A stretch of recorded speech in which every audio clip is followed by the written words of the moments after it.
अक्लमंद बहू। श्रुति का व्यवहार अपनी सास के प्रति बिल्कुल अच्छा नहीं था। वो अपनी सास को सिर्फ घर पे बोझ ही समझती थी।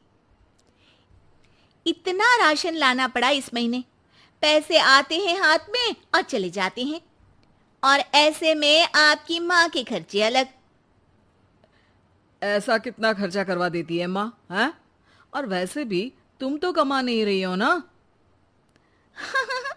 आखिर तुमने बोल ही दिया ना कि मैं पैसे नहीं कमा रही हूँ। दिखा ही दी मुझे मेरी औकात। जता ही दिया ना कि मैं किसी काम में नहीं आती हूँ। अरे तुम गलत समझ रही हो। मेरा कहने का मतलब था कि तुम हर बात का इल्जाम माँ पर मत लगाया करो ना। तभी बगल के कमरे से माँ आ जाती है। अरे बेटा, इतना तेज बोल के मत लड़ो, बाहर वाले सुन लेंगे। माँ जी, सुनने दीजिए उनको भी। उन्हें भी तो पता चले कि आपकी वजह से घर में पति पत्नियों के बीच में कैसी लड़ाइयाँ होती हैं। अरे बहू, मेरी वजह से? मैंने तो तुम दोनों को कभी ये नहीं दिखाया कि मेरे लिए लड़ो। माँ आप जाइए यहाँ से, मैं बात कर रहा हूँ ना। लेकिन बात तो मेरी हो रही है ना, तो मुझे तो बोलना ही पड़ेगा। बताओ बहू, क्या दिक्कत है तुम्हें मुझसे? अरे घर छोटा है, जगह कम है, यश की तनख्वाह भी तो लाखों में नहीं है। अब आपका एक्स्ट्रा खर्चा उठाना मुश्किल हो रहा है माँ जी। आप यश के छोटे भाई के यहाँ चले जाइए ना कुछ महीने। एक्स्ट्रा खर्चा? अरे माँ है मेरी, हमने किसी को पनाह थोड़ी ना दी है। एक्स्ट्रा खर्चा क्या होता है? जब हमको चाइनीज खाना होता है तो माँ के लिए भी सूप मंगवाना पड़ता है। ये एक्स्ट्रा खर्चा है। घर की ईएमआई के साथ माँ की दवाई की भी चिंता करनी पड़ती है। ये भी एक्स्ट्रा खर्चा है। माँ को रोज कोई ना कोई बीमारी होती रहती है।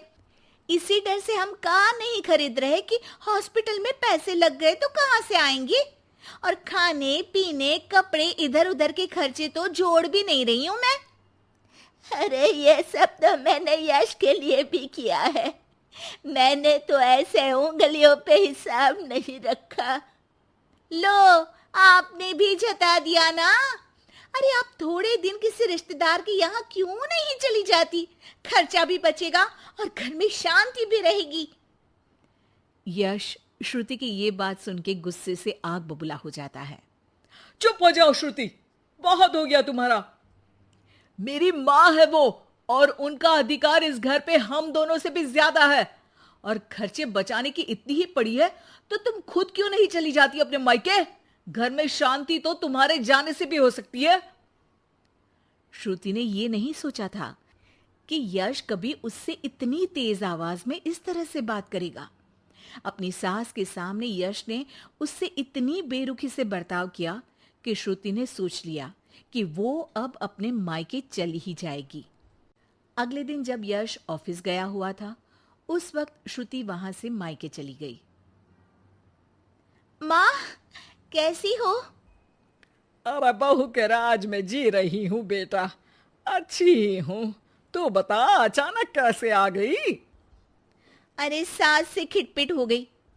मैं थोड़ी देर वहां नहीं रहूंगी घर में तो अकल ठिकाने पे आ जाएगी उनकी।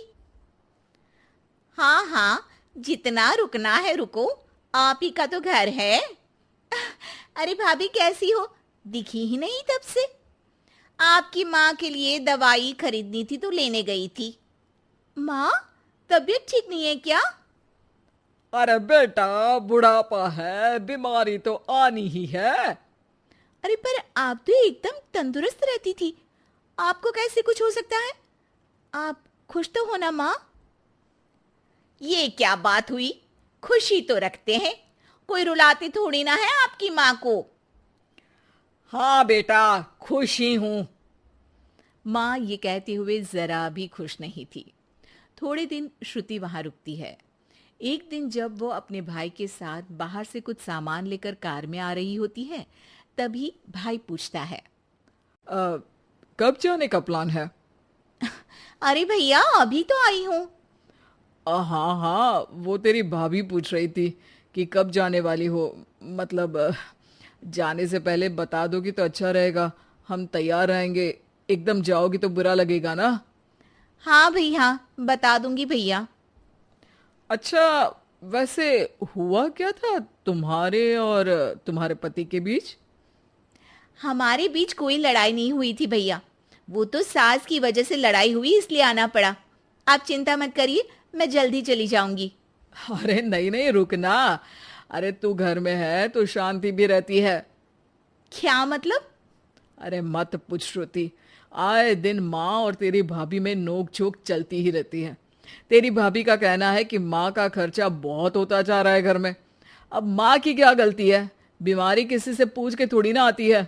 तेरे सामने वो कुछ नहीं बोल रही है, तेरे जाते ही माँ को ताने मारने लगेगी। और आप कुछ नहीं बोलते? मैं बोलूंगा तो मायके चली जाएगी गुस्से में।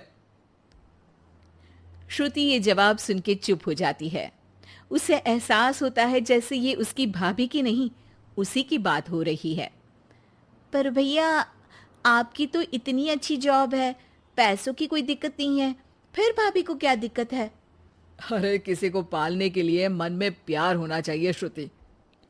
जेब का पैसा भी जरूरी होता है, लेकिन नियत हो तो कम में भी खुश रहा जा सकता है। श्रुति उसके बाद कोई सवाल नहीं करती है और जाके सीधे अपने भाभी से कहती है, भाभी, आप माँ को अच्छे से नहीं रखती हो। भैया इतना कमाते हैं, फिर भी आप माँ को सिर्फ इसलिए ताने मारती हो क्योंकि उनकी बीमारी के कारण घर से पैसा जाता है। आपको मेरी माँ से लड़ना नहीं चाहिए भाभी। अच्छा, तुम इतनी समझदार हो तो अपनी सास से क्यों लड़के आई हो? श्रुति की आंखों के सामने वो सारे पल आ जाते हैं जब जब उसने अपनी सास को परेशान किया। वो उसी वक्त अपना सामान पैक करती है और जाने लगती है।